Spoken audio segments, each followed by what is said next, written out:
a case study discussion on the topic autoencoders for fraud detection. So as we all know, autoencoders is nothing but it is an unsupervised neural network. So here you will give the input to the latent space, and from the latent space representation, that is nothing but the compressed representation.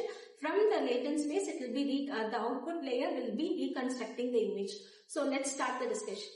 In today's digital world, money transactions have currently updated to credit card payments, UPI system, and many online banking apps.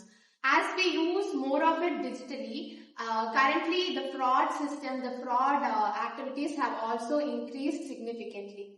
So according to a report, a study have shown that in a year, billions of dollars has been lost by the financial institution. So we should make sure to prevent these kind of activities and protect the users at all costs.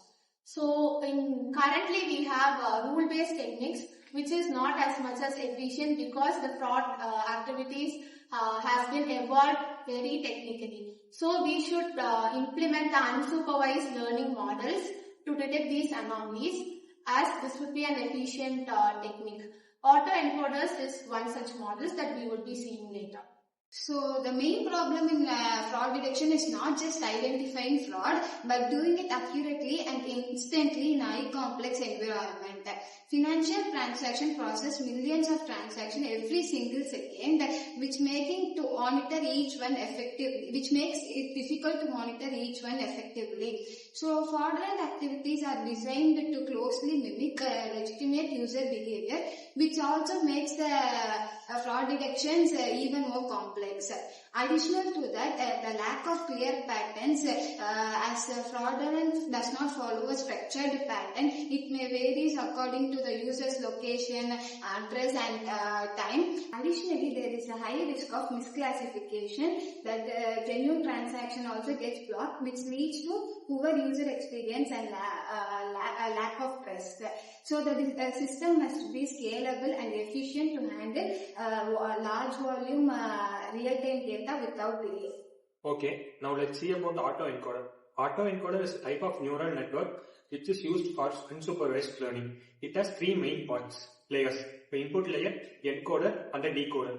First, the input layer gets the images which we give as an input, and encoder compresses the images into lower dimension, and the decoder reconstructs the image.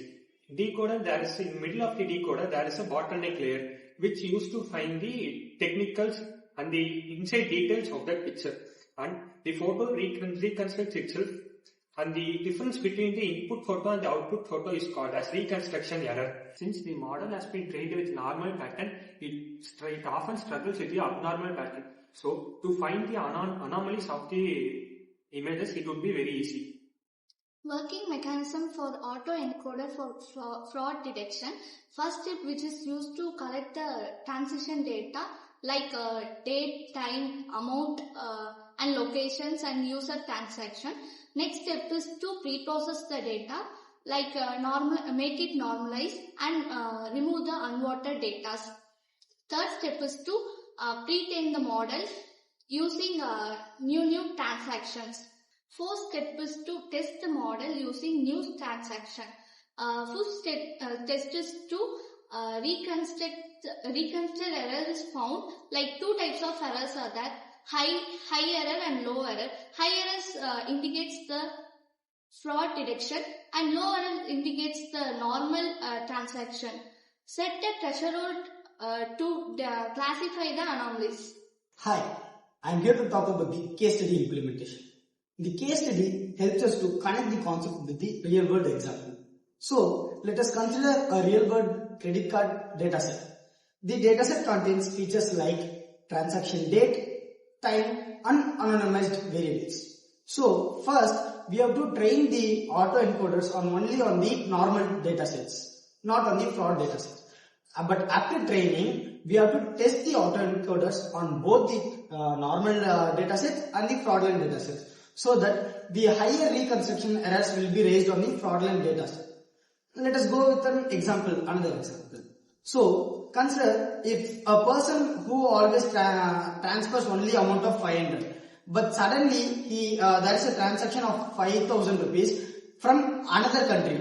So the autoencoder identifies that is a fraudulent transaction. So from this, you can use the performance metrics like precision, recall, FN score to enhance the overall performance. So it helps us to find the fraudulent data without by reducing the false alarms. Future scope and real-world application of autoencoder. Moving forward, autoencoder have a strong future, especially in fraud detection. With the help of artificial intelligence, this model can be learned from the system in bank and financial platforms. They can also identify unusual transactions and help prevent frauds. An autoencoder can also learn from new data. This means they can improve over time, and also transaction can help fraud detections. Apart from banking, they are also useful in insurance, in fraud claims, and in e-commerce, in fraud detection, and also in cyber securities to fraud logins. Autoencoders offer several advantages. They do not require labeled fraud data. They can easily able to identify the imbalanced data set effectively. And there are some limitations also. First of all, the performance is truly based on the quality data. What are we training you like that? And choosing the right threshold value is challenging. They can sometimes flag the normal transaction into fraud. In conclusion, autoencoders are powerful and flexible approach to fraud detection because they focus on identifying the unusual patterns rather than predefined rules. With further improvements, they can significantly enhance the financial security. Thank you.